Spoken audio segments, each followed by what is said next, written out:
Welcome back सत्य monitor. तो दोस्तों और डियर स्टूडेंट, जैसा कि आपने थंबनेल में देखा होगा, आज इस वीडियो हम लोग ITI एम्प्लॉयबिलिटी स्किल का पार्ट 14 देखेंगे। तो जिन लोगों ने अभी तक बैक पार्ट नहीं देखे हैं वो प्लेलिस्ट से जाके जरूर वॉच कीजिए, क्योंकि आपके ITI के एग्जाम के अब ज़्यादा दिन नहीं बचे हैं। और प्लीज़ चैनल को सब्सक्राइब करना बिल्कुल ना भूलें। इसकी फ्री PDF आपको कहाँ से मिलेगी वो भी मैं वीडियो के लास्ट में बताऊँगा, तो वीडियो को फुल वॉच कीजिए। हमारा फर्स्ट क्वेश्चन है, is a computer that provides data to other computers। एक कंप्यूटर जो अन्य कंप्यूटरों को डाटा प्रदान करता है, तो वो क्या कहलाएगा? आपके ऑप्शन है स्मार्टफोन, लैपटॉप, मॉडेम या सर्वर। तो डियर स्टूडेंट, आप सभी को इसका आंसर पता होगा कि सर्वर के थ्रू डाटा को आदान प्रदान किया जा सकता है कंप्यूटर में। तो आपका राइट आंसर क्या हो जाएगा? Option D, server. हमारा नेक्स्ट क्वेश्चन है, applications and services offered over the internet और कॉल्ड। इंटरनेट पर दी जाने वाली एप्लीकेशन और सेवाओं को कहा जाता है, तो क्या कहा जाता है? डाटा, सर्वर, ऑनलाइन या फिर क्लाउड कंप्यूटिंग। तो एप्लीकेशन और सर्वर के थ्रू जो भी डाटा ऑफर किया जाता है तो उसको हम लोग क्लाउड कंप्यूटिंग बोलते हैं। तो आपका राइट आंसर क्या होगा? ऑप्शन डी, क्योंकि अब जो भी एप्लीकेशन अपने फ़ोन में या कंप्यूटर में इस्तेमाल करते हैं उसमें हमारा हमेशा डाटा सेव हो जाता है। आप सभी को पता नहीं चलता है, लेकिन आप सबका डाटा हर एक एप्लीकेशन में ऑटोमेटिक सेव होता है, क्योंकि जब आप उसको इंस्टॉल करते हैं और उसको इंस्टॉल करने के बाद आप जब कोई भी परमिशन देते हैं तो आप ध्यान नहीं देते हैं और हर जगह आप क्या करते हैं? Allow allow allow. इसी वजह से आपका सारा डाटा हर एक एप्लीकेशन में सेव होता है।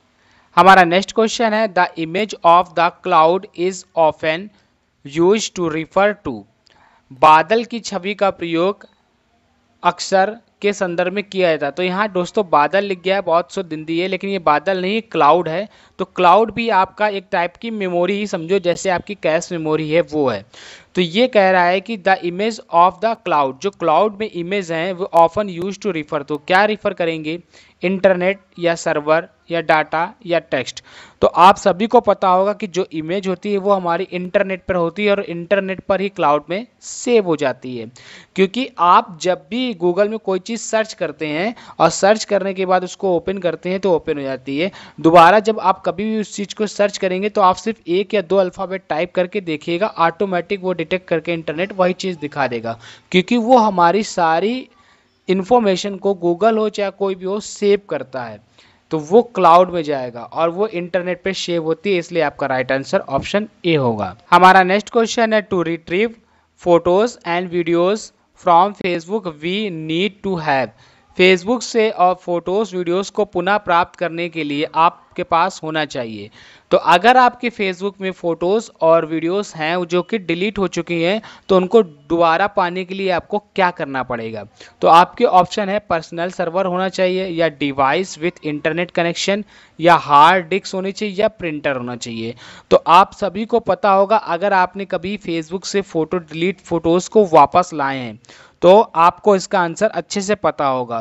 तो मैं आपको इसका आंसर बता देता हूँ, device with the internet connection. तो इंटरनेट का अगर कनेक्शन है तो आराम से फ़ोटोज़ को वापस लाया जा सकता है। तो आपका राइट आंसर ऑप्शन बी होगा। हमारा नेक्स्ट क्वेश्चन है, what do we need to access photos videos documents shares on Facebook Gmail. यानी कि फेसबुक जीमेल पर शेयर फोटोज़ वीडियोज़ डॉक्यूमेंट को एक्सेस करने के लिए हमें क्या चाहिए?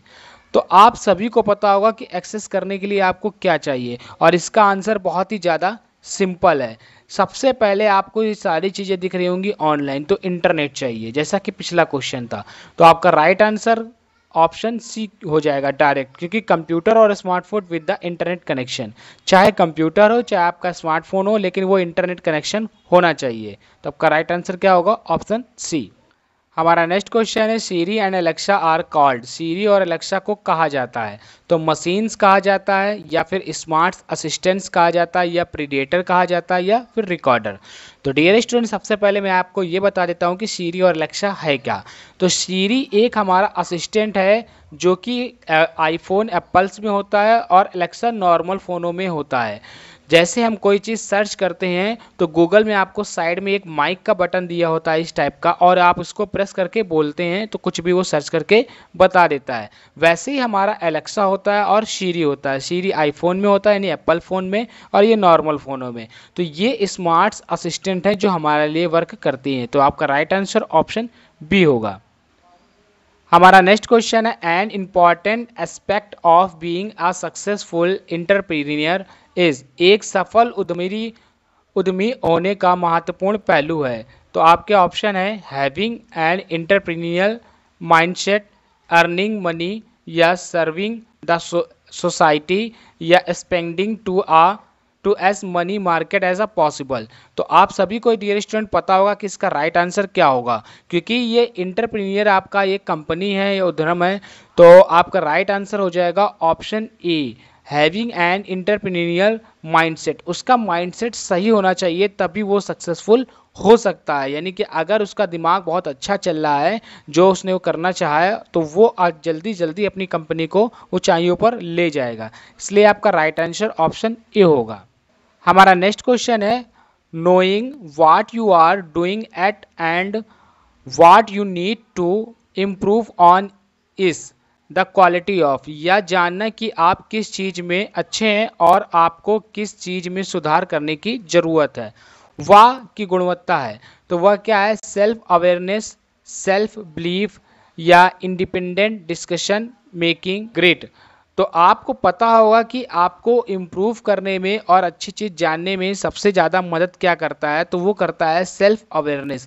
सेल्फ अवेयरनेस का मतलब ये होता है कि जितना ज़्यादा हम जानने की इच्छा करेंगे, यानी सीखने की ज़रूरत रखेंगे, उतना ज़्यादा हमें हर चीज़ के बारे में नॉलेज मिलेगी। इसलिए आपका राइट आंसर ऑप्शन ए होगा। हमारा नेक्स्ट क्वेश्चन है, taking decisions on your own after carefully thinking about them is the quality of, यानी सोच समझकर निर्णय स्वयं लेना या किसका गुण है। तो अगर हम खुद से सोचते हैं और खुद का निर्णय लेते हैं तो यह किसका गुण है, सेल्फ अवेयरनेस का है, या सेल्फ बिलीफ का है, या इंडिपेंडेंट डिसीजन मेकिंग है, या ग्रिट। तो आप सभी को पता होगा कि जब हम सोच समझकर और खुद ही निर्णय लेते हैं तो वो आपका राइट आंसर क्या होगा। तो आपका डियर स्टूडेंट जो राइट आंसर हो जाएगा वो हो जाएगा, क्योंकि आप डिसीजन खुद ले रहे हैं, तो आपका इंडिपेंडेंट डिसीजन मेकिंग होगा। तो आपका राइट आंसर ऑप्शन सी होगा। जैसा मैंने आपको बताया है कि क्वेश्चन बहुत ही सिंपल है डियर स्टूडेंट, बस आपको एक बार रीड करने की अच्छे से ज़रूरत है। और डियर स्टूडेंट आज का हमारा लास्ट क्वेश्चन है, what is the prototypes. Prototypes क्या है, तो हमारे ऑप्शन है the business idea, typing the product and service in the business plan, या selling the product and service, या first version of the product service. तो मैं आपको ये बता देता हूँ कि हमारा जो ये है क्या प्रोटोटाइप्स वो होता क्या है। तो ये हमारा प्रोडक्ट का फर्स्ट वर्जन होता है, तो इसी को हम लोग प्रोटोटाइप्स बोलते हैं। तो आपका जो राइट आंसर होगा वो होगा option D, the first version of product and service. जब आप पहली बार सर्विस या कोई प्रोडक्ट लॉन्च करते हैं तो उसको हम लोग प्रोटोटाइप्स बोलते हैं। तो डियर स्टूडेंट आज मैंने आपको एम्प्लॉयबिलिटी स्किल का पार्ट 14 करा दिया है। जल्दी आपको इसके बाद पार्ट 15 मिलेगा, तो चैनल को सब्सक्राइब कर लीजिए। और इसकी फ्री पीडीएफ लेने के लिए मैंने डिस्क्रिप्शन में अपने टेलीग्राम चैनल का लिंक दे रखा है, वहाँ से जाके आप मेरे टेलीग्राम चैनल को ज्वाइन कीजिए। और अगर लिंक काम नहीं करता है तो आप मेरे चैनल पर जाके डायरेक्ट लिंक में क्लिक करके चैनल को ज्वाइन कर सकते हैं, या फिर टेलीग्राम में जाके सर्च कर सकते हैं सत्यम मॉनिटर, और वहां से आपको आईटीआई से रिलेटेड सारी पीडीएफ फ्री में मिल जाएंगी। तो मिलते हैं इसका नेक्स्ट पार्ट 15 में जल्दी।